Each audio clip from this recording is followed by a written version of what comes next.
Good evening. Welcome back to Dining 101. I'm Mr. Wolfe, your host. So this is pretty exciting. We're up to Webisode 11 now, and we've gone through the entire dining process, and we're kind of just right up to the end where we're going to be paying the bill and leaving. But before that, I want to recap. There's a couple things we skipped over, a couple things we missed, and as always, you can always review these other webisodes on the website or even through Facebook. It's dining101.net. Just look up Dining 101 with Mr. Wolfe. So a little recap. We started with checking with the hostess. You can call ahead and make arrangements if you have vegetarians or vegans, or if it's a birthday or anniversary or special occasion. Let the restaurant know. They really want to know so they can help make your night really go smoothly. Also, if you want a particular waiter, go ahead and request it when you make your reservation, or even when you check in. There's nothing wrong with saying, hey, is Murph working tonight, or what section is Apollo in tonight? And hopefully they can get you in that direction. So always do that. The one other thing I think I've forgotten, this happens more than you would think, and some people get a chuckle here, but if you want to really impress Thomas Keller when you go to the French Laundry, I don't think you want to be smacking gum when you arrive. He's not going to think your watermelon bubblicious is a very good compliment to getting ready to sit down for a nice dinner. So what do you do with your gum? Well, you could probably throw it in the bushes before you get into the restaurant, or there's usually a bar in the front that has cocktail napkins. You help yourself to a cocktail napkin, get rid of it, throw it in the garbage, or you can always excuse yourself to the restroom and get rid of your gum in there somehow. And that brings up a couple other real basic things that I'm almost embarrassed to bring up, but it happens all the time. You'll see a lovely couple on a first date, and somebody's chewing with their mouth open. Odds are there's not going to be a second date, so you want to look out for stuff like that. Also, restaurants are what we call no cell phone zone. If you do need to take a call or make a call, just simply excuse yourself from the table, step out, maybe outside, make your call, wrap it up, get back, apologize to your dining mates about the call. It's almost like kind of smoking, and you want to time it the same way. So you don't want to go take a call right when your entree is arriving. So maybe right after you've finished your first course, or after you've ordered, or after you're finished with the entree, you can go out and make your call. A couple other quick things. Friendly reminder, it is not okay to blow your nose at the table. That's something you want to go to do in the powder room. And this is one that gets a little tricky because we've relaxed it lately, but application of makeup.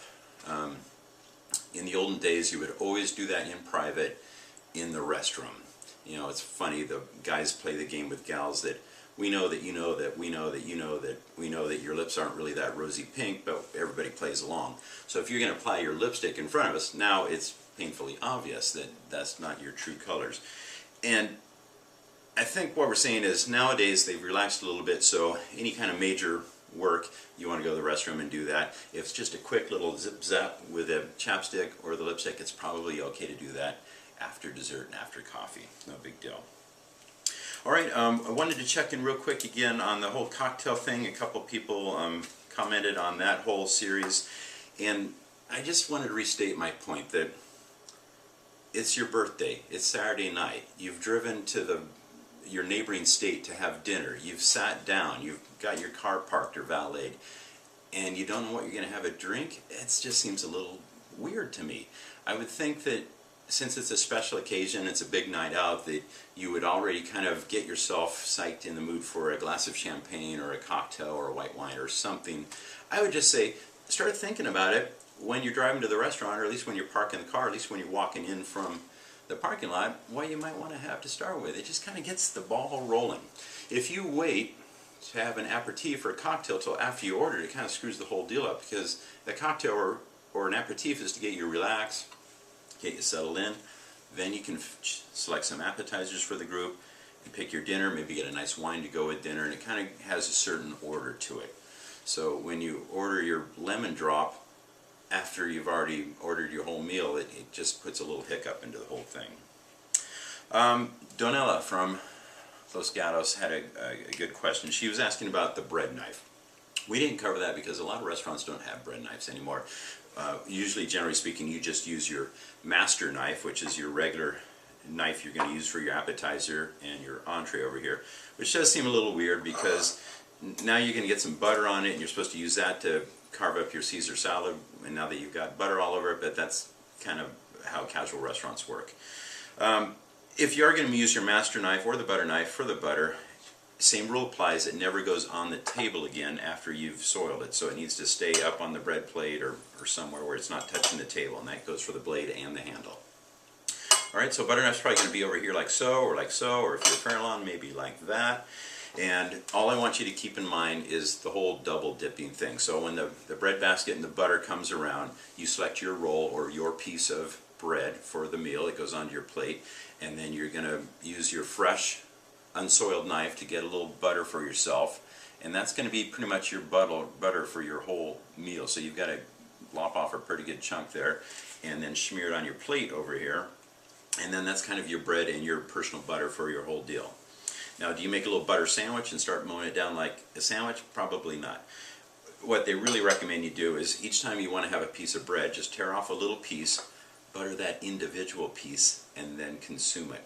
That way, your knife is never touching a part of the bread that you've already snarfed on, and then you might want to go back and get some more butter out of the communal butter, but now your knife has touched where your lips have touched on your bread. So that's all we're trying to avoid. All right. I hope that makes sense, everybody. Donnell also asked about chargers, and this is another thing you don't see so often. Some people call them base plates, but that's when you roll into a fancy schmancy restaurant and they've got some big, usually it's gold or silver, it could be metal, it could be china, it could be pottery, but a kind of a nice decorative plate in the middle. What are you supposed to do with it? Nothing at all. Please don't use it for a bread plate or a share plate or anything like that. You've probably got a menu or maybe a napkin on top of there. Napkin goes in your lap right away.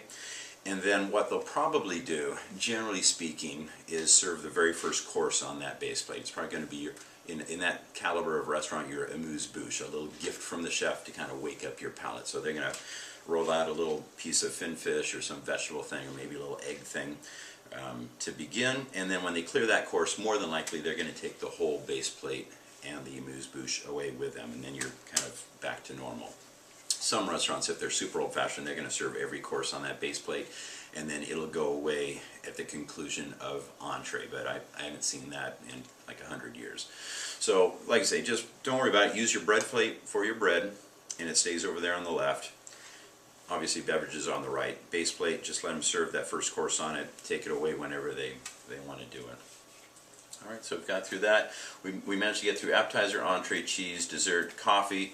The one thing I forgot about coffee, and somebody asked me about this the other day, they said, "Hey, Mr. Wolfe, is it cool to get a lemon twist with my espresso?" And I was like, not so much. Why is that? Well, yeah, I've researched this for a while, and I can't come up with exactly where the lemon twist came from. All I can tell you is it's a big American thing. They do it in France and Portugal a little bit. Everywhere outside of Italy, it's called Cafe Romano, even though if you go to Rome, they have no idea what you're talking about. But they would never, ever, ever serve a lemon twist with espresso in Italy.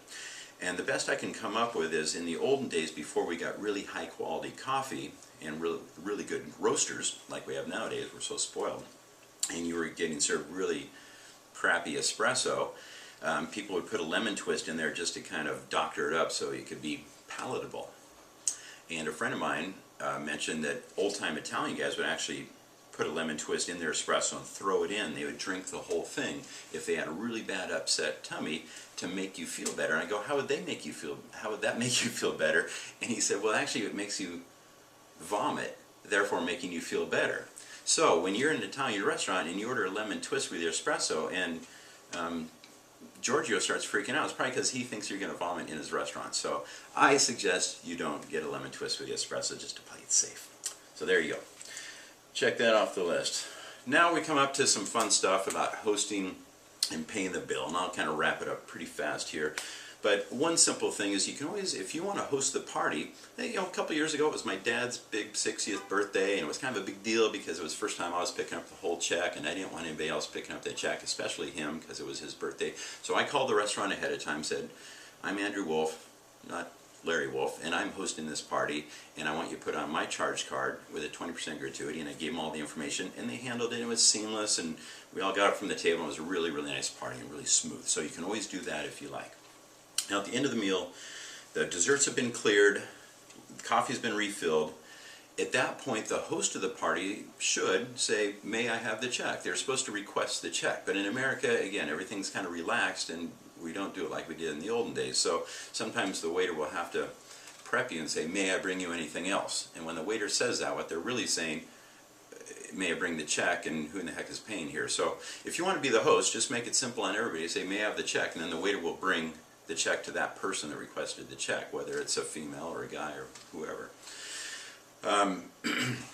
Other than that, when the check does come, you definitely want to review it, make sure everything's accurate. Where the most mistakes happen is the bottle of wine price. Sometimes you get a new vintage in and the wine guy changes the price in the computer, but somebody forgets to put it on the wine list, so I would definitely check that. And then when you're looking at the total and figuring out the tip, if the manager, the owner, or the chef has comped anything, that means if they bought you a free round of appetizers or a bottle of wine or a round of desserts, you kind of want to figure that into the bill when you're doing your math on the tip as well. A lot of people asked about splitting the check. On my blog the other day, I recommended that when the check comes, it's okay if you want to split it 2, 3, 4, 9 ways. It's really not a big deal. Nowadays with computers it's pretty easy. The thing is, if everybody's using charge cards, 1, 2, 3, not a big deal. Or if everybody wants to pay cash, that's kind of okay too. But if you do it half cash and half charge card, and you gotta kind of stay with me on this for a second, it gets a little tricky sometimes. And a couple of my friends say, hey, the restaurant's set up for it, and you guys know what you're doing. You're professional waiters. You should be able to handle that. I go, yes, you can. But what happens when the check comes and Susie wants to pay in cash and Tina wants to pay with a charge card? So we go back and we bring change for Tina off of her charge card, and then we do the charge for Susie over here. Well, sometimes the cash person forgets about the tip, and now that this bill is only $50, Susie tips on the $50, but the other $50 they kind of forget about sometimes, and it happens more often than you would think. So especially when they say, here, use all the cash towards the bill and put the remainder on the card, that happens a lot. So that's a trick that you don't want to fall into. So splitting the check, no problem. We've got some cash out here. My recommendation is you always keep some smaller bills with you, because you never know, you might have to tip a doorman who gets a taxi for you. You've got a taxi driver, you don't want to have a $100 bill in that situation. You might have valets that you want to leave a couple bucks to. So having a bunch of smaller bills is always easy, especially if you're in a hurry and you got to get to the movie. It's always easier to kind of whip down 3 20s and roll out and catch your movie. If you're going to roll around with $100 bills all the time, you might think that you're impressing your date or your friends or the waiter, but you're really not. It's kind of a pain in the butt, because now, even though the waiters all carry their own bank and have to make their own change with a $100 bill, they probably have to go to the bar and get change, which is going to slow the whole restaurant down, slow you down, everybody's freaking out, you're not going to make curtain. So I recommend going with the small bills. Plus that, I don't know, are you a drug dealer or a tax cheat? Who carries $100 bills anymore? That's that. On tipping, you're kind of on your own.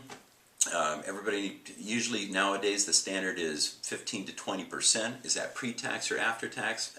You're on your own. You figure it out. It's kind of a, you round it off anyway, either way. I would go pre-tax, but the one thing I would like to mention is some people think if you buy a fancy schmancy bottle of wine, like for over $100, you shouldn't have to tip on the wine. Well, that's part of the bill, and that's something you're buying, and the waiter's going to have to tip out probably 40 to 50% of that tip to the other people in the restaurant. So if you don't tip on that wine, you're kind of screwing the waiter. So I would say tip fat, tip on everything. It's a great way to guarantee your way into heaven. And don't forget about the comped items when that's happening. And then my last couple of things before we wrap it up here, and I invite you back next week, is overstaying. You know, if it's a busy restaurant, you're on the first turn, and you overstay your welcome, and the waiter doesn't get a second turn, you've kind of got to factor that into the tip as well. You've taken up valuable real estate, and if it's at the end of the night, it's really a non-issue. But on that first turn, it can be kind of a big deal. And as far as leaving, again, you just want to be graceful about it. Simply leave the table. I wouldn't forget to push in the chair or the table or the bar stool. Again, if you're on a business deal, that'll show that you have really good manners and really good follow-through and be very impressive. So go ahead and scoot your chair back in where it goes. I think that's about it for this week. I went over a little bit on time, but I'm trying to drum up some questions. If people have comments or concerns or questions, please email me or contact me through Facebook or through the website, dining101.net. I want to get some discussions going, and maybe we can bring all that stuff up next week. So until then, thanks again for joining us. Dine well, dine right.